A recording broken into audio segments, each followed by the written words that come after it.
Praise God. Hallelujah.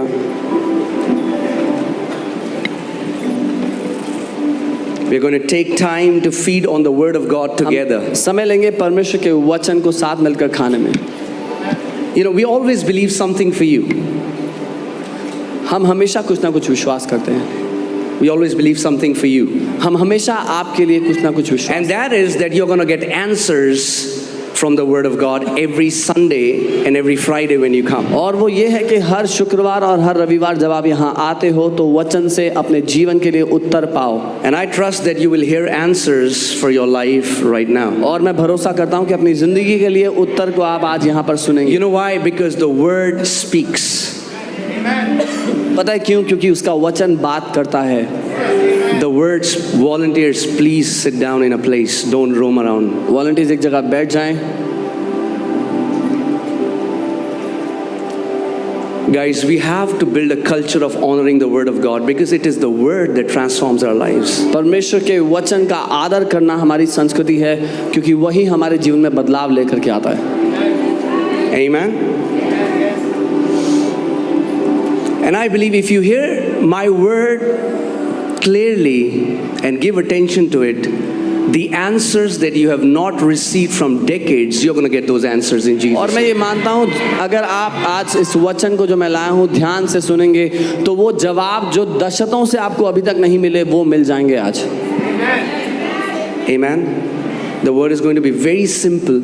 वो वचन बहुत सरल है but it is very powerful. लेकिन बहुत शक्तिशाली है. It has blessed me so much. उसने मुझे बहुत आशीषित किया है. Amen. And it is going to bless you. और आपको भी आशीषित करेगा.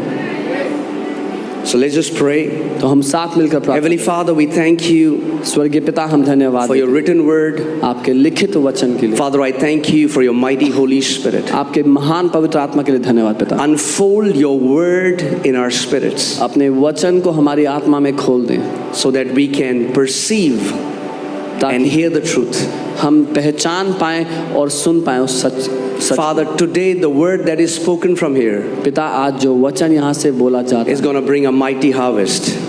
वो एक महान फसल लेकर के आएगा. In Jesus' name. यीशु के नाम में. Amen. Amen. You know, God told a man of God, Norval Hayes. परमेश्वर ने एक परमेश्वर के जन नॉर्वल हेज से कहा. He said, I love my children and I know that my children love me. कहा मैं अपने बच्चों से प्यार करता हूँ और जानता हूँ कि मेरे बच्चे भी मुझसे प्यार करते हैं. But there is one area that they miss. They are still not living and they are still not receiving the fullness that I have for them. लेकिन एक क्षेत्र है जहाँ पर वो अभी भी चूक रहे हैं और वो परिपूर्णता नहीं पा रहे जो मैंने उनके लिए रखी है. And he said that is because most of them don't know how to praise and worship me. और उसने कहा वो इसलिए क्योंकि उनमें से अधिकतर लोगों को स्तुति और आराधना करना नहीं आता. Amen. And I'm telling you, और मैं that is so true. Majority of people don't know how to praise and worship God because we think worship is singing a gospel song. ये सच्चा है क्योंकि हमें लगता है कि आराधना करने का मतलब है कोई यीशु मसीह के बारे में गीत को गाना. Worship is not limited to singing a song. आराधना सिर्फ गीत गाने तक सीमित नहीं है. A genuine worship arises from the depth of your heart. एक सच्ची आराधना आपके दिल की गहराई से पैदा होती है. Amen. And we as church, we have to learn. We as priests of God, we have to learn how to become a true worshipper whom the Father is seeking. और हम जो चर्च हैं, जो कलीसियां हैं, परमेश्वर के याजक हैं, पुजारी हैं, हमें सीखना है सच्ची आराधना क्या है. Amen. And the Lord told him, if you will teach my people how to worship me, और परमेश्वर ने उनसे कहा अगर तुम मेरे लोगों को सिखाओगे कैसे मेरी आराधना करनी है, I will do great and mighty things for them. मैं उनके लिए महान चीजों को करूंगा. Amen. How many people want great and mighty things that God will do for you? महान चीजें चाहते हैं आपके जीवन में हो परमेश्वर के द्वारा. Then you'll have to learn how to genuinely praise and worship your heavenly Father. तो फिर आपको सीखना होगा कैसे सच्चाई से स्तुति और आराधना करनी है अपने स्वर्गीय पिता की. You know, when you pray, you lay hold of things. जब आप प्रार्थना करते हैं तो आप कई चीजों को थाम लेते हैं. Let me say that again. मैं दोबारा कहता हूँ, When you pray, you lay hold of things. जब आप प्रार्थना करते हैं तो प्रार्थना के द्वारा आप चीज़ों को थाम लेते हैं, But when you praise, you win battles. लेकिन जब आप स्तुति करते हैं तो आप युद्ध लड़ाइयाँ जीत जाते हैं। Amen. Most of believers, their prayer is just asking and very less praising. ज़्यादातर विश्वासियों की प्रार्थना मांगना है, But we have to learn to praise Him. नहीं, लेकिन हमें उसकी स्तुति करना सीखना है। Psalm 34:1 says that I will bless the Lord at all times. His praise shall continually be in my mouth. भजन 34 उसका 1 कहता है, मैं हर समय यहोवा को धन्य कहूँगा, उसको और उसकी स्तुति निरंतर मेरे मुंह में होती रहेगी। Not just on Sundays, सिर्फ संडे को नहीं, say continually. निरंतर। When you start to praise your Father continually, it's like a river that is flowing, that is alive. जब आप निरंतर अपने पिता की स्तुति करते रहते हैं तो एक नदी की तरह जो बहती रहती है आपके जीवन में। Amen. Now, we don't praise and worship our God because He needs it, हम अपने परमेश्वर की स्तुति और आराधना इसलिए नहीं करते कि उसको ज़रूरत है उसकी, or He forgets who He is. या वो भूल जाता है कि वो कौन है। No. We praise our Heavenly Father so that we don't sway from our victory ground. हम अपने स्वर्गीय पिता की आराधना स्तुति इसलिए करते हैं ताकि जो हमारी जय भूमि है उससे ना हिले। If you have a lifestyle of praising your Heavenly Father every day, you will be anchored on the victory ground. अगर आपकी जीवन शैली, आपकी रोजमर्रा की जिंदगी परमेश्वर की स्तुति करना है तो आप उस जय भूमि से हिलेंगे नहीं, डगमगाएंगे नहीं। It will be very hard for devils to touch you. बहुत मुश्किल होगा दुष्ट शैतानों के लिए आपको छूना। Amen. We praise God for who He is. हम प्रभु को धन्यवाद देते हैं जो वो है उसके लिए। We praise God for what He has done in us through His Son Christ Jesus. हम उसकी स्तुति करते हैं जो उसने अपने पुत्र प्रभु यीशु के द्वारा हमारी जिंदगी में किया उसके लिए। Amen. So increase your praising time.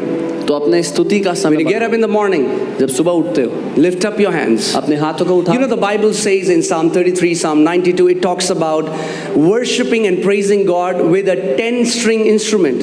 भजन 33 और भजन 92 में बाइबल कहती है कि 10 तार के साथ से परमेश्वर की आराधना करो। Now, where should I get a 10-string instrument? Because the guitar only has 6 strings. अब मैं 10 तारों वाला साज कहाँ से लाऊं? गिटार में 6 ही। Let me show you a 10-string instrument. मैं आपको 10 तारों वाला साज दिखा रहा हूँ। Amen. Amen. You lift your hands in the morning and you start to praise your Heavenly Father.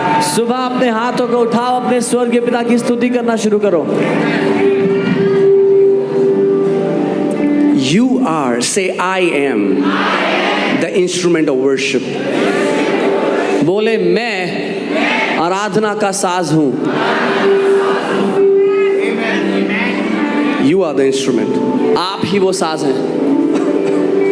Amen. So today, are you ready for some teaching? आप तैयार हैं कुछ शिक्षा के लिए? Okay. My heart is to teach. क्योंकि मेरा दिल शिक्षा देना चाहता है।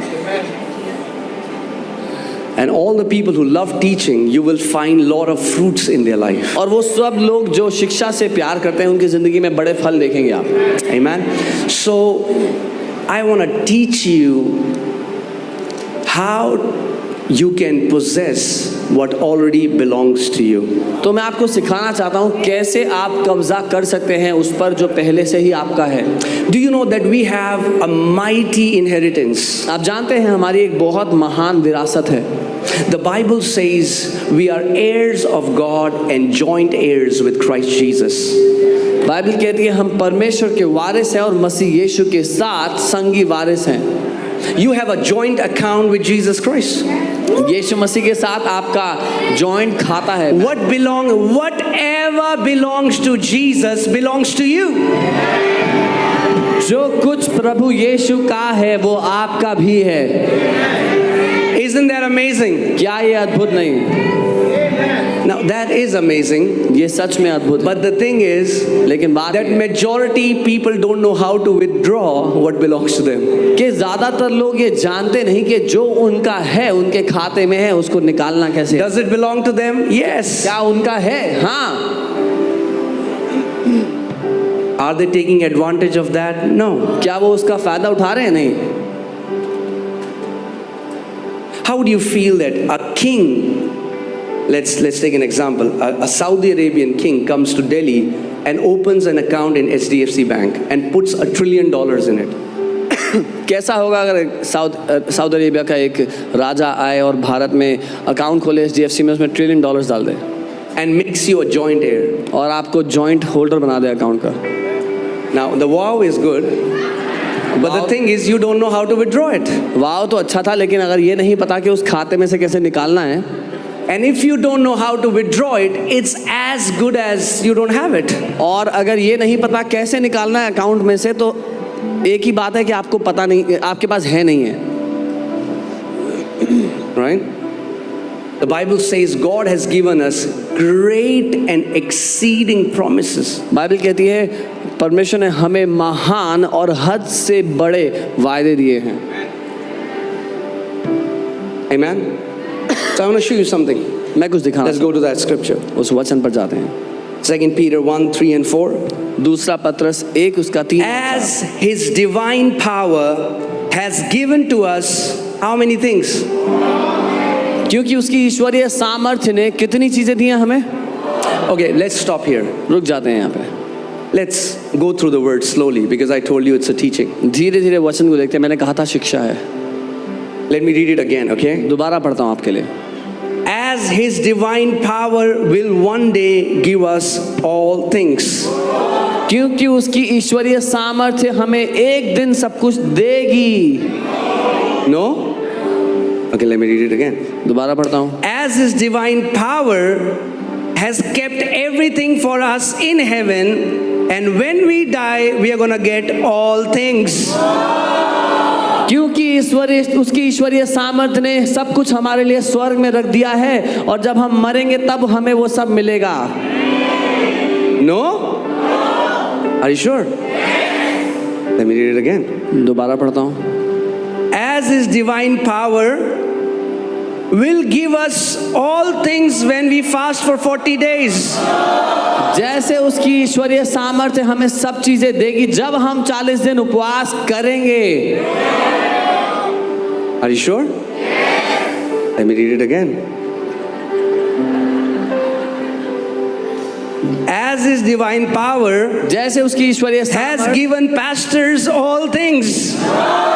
ने सिर्फ पास्टर्स को सारी चीजें दी हैं।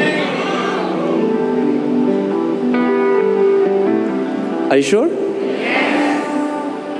As His divine power has given to us all things. जैसे उसकी ईश्वरीय सामर्थ्य ने हमें सब बातें दे दी हैं। Instead of us, you can put me. हमें की जगह मुझे लगा सकते Let's read it together. हैं और साथ में पढ़ेंगे। Okay? As His divine power has given to me all things that pertain to life and godliness. क्योंकि उसकी ईश्वरीय सामर्थ्य ने सब कुछ जो जीवन और भक्ति से संबंध रखता है मुझे उसकी पहचान के द्वारा दिया है। So now hear this carefully. ध्यान से सुनना आप। As far as God is concerned, जहां तक परमेश्वर का मुद्दा है उसकी बात He has already given you. उसने पहले ही दे दिया आपको, So you don't have to ask Him. तो अब मांगना नहीं है आपको। He has already given you all things that will ever pertain to your life and godliness. वो पहले ही वो सब कुछ आपको दे चुका है जो कभी भी आपके जीवन या भक्ति से संबंध रखता होगा। Isn't that crazy? Think about this. क्या It's ये हैरान- mind-boggling.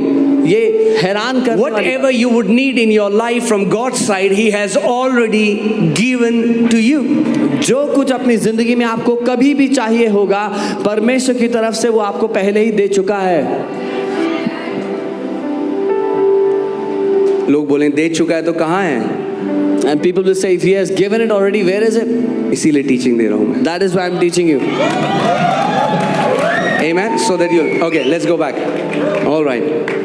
So, all things. Which all things? Some people say spiritual things. Does it say spiritual things? It says all things that pertain to your life and godliness. सब कुछ. कई लोग कहते हैं नहीं सिर्फ आत्मिक चीजें. क्या आत्मिक चीजें लिखा है यहाँ पे? सब कुछ जो आपके जीवन और भक्ति से संबंध रखता है. आपके जीवन से क्या संबंध रखता है? What pertains to your life? जो भी आपके जीवन से संबंध रखता है, Whatever pertains to your life. परमेश्वर ने अपनी सामर्थ से आपको वो दे दिया है. God through His power has already given it to you. Okay? Now, how has He given it? And how does it manifest? What is the medium through which it will manifest? अब उसने दिया कैसे है और वो हमारी जिंदगी में प्रकट कैसे होता है, दिखता कैसे है? Through the knowledge of Him. उसके ज्ञान की पहचान के द्वारा. You don't have any other problem. You have knowledge problem. आपकी और कोई दिक्कत नहीं है, सिर्फ ज्ञान की दिक्कत है. If you don't have the revelation knowledge, you will keep begging what already belongs to you. अगर आपको प्रकाशन का ज्ञान नहीं है तो जो पहले से ही आपका है उसके लिए भीख मांगते रहोगे. Okay, for example, Abhishek, stand up. उदाहरण के लिए I gave him my phone. मैंने उनको अपना फोन दे दिया. It's an example. उदाहरण के लिए. Okay, so I gave him my phone. मैंने फोन दे दिया. And now और अब he says, वो कहते हैं would you please give me your phone? कि प्लीज अपना फोन मुझे दे दो. What can I do? मैं क्या दे सकता हूँ फिर? Say, give me your phone. What can I do? आप क्या दूँ? I've already given it to him. पहले ही दे दिया तो था. And he keeps asking. और वो मांगते रहते हैं. What will I say? तो मैं क्या कहूँगा? I'll not say much. I'll stay silent. ज़्यादा नहीं कहूँगा, कुछ Looking चुप at him. रहूँगा, उसको देखता रहूँगा. Like God stays silent when you ask him so many things. जैसे कई बार प्रभु चुप रहता है जब आप उससे कुछ मांग रहे होते हो, वो कुछ नहीं बोलता.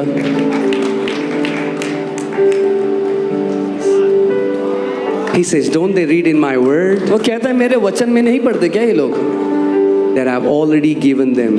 कि मैंने All पहले this. ही सब कुछ दे दिया है. प्रभु वापस नहीं लेता, मैं वापस ले रहा हूँ. God does not take back, I'm taking back. Okay.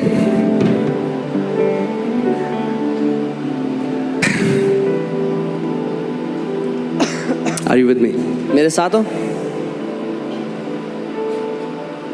The problem, majority of Christians, they think prayer is they are trying to persuade God to give it to them.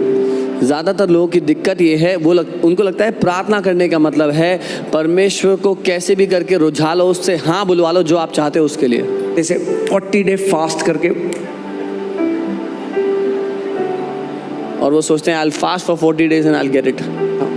you cannot receive anything from God that He has not already given you. आप परमेश्वर से कुछ भी नहीं पा सकते जो वह पहले ही आपको दे नहीं चुका. Amen? All right, let's go forward and then I want to take you somewhere. आगे चलते हैं फिर. See, through knowledge, and then it says, He has given to us exceedingly great and precious promises. और चौथी आयत में लिखा है जिसने बहुमूल्य और बहुत ही बड़ी प्रतिज्ञाएं हमें दी हैं. That through these you may be partakers of divine nature. ताकि इनके द्वारा तुम परमेश्वर के ईश्वरीय स्वभाव के हिस्सेदार बन सको. God has given us exceedingly great and precious promises. परमेश्वर ने बहुमूल्य और बहुत ही बड़ी प्रतिज्ञाएं हमें दे दी हैं. Through these promises, और इन प्रतिज्ञाओं के द्वारा you can become partakers. आप हिस्सेदार बन सकते हो. Everybody is not a partaker. हर कोई हिस्सेदार नहीं बन. Even though promises are given to everyone. हालांकि प्रतिज्ञा सबको दी गई.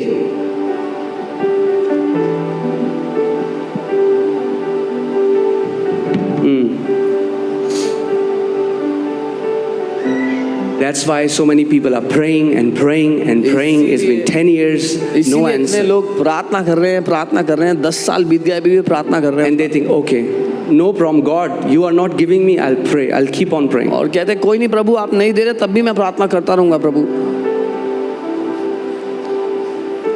Let's go to Mark 11:24. मरकुस 11 उसका 24 देखते हैं। Can you put it in KJV version? It says it's better because it talks about desire.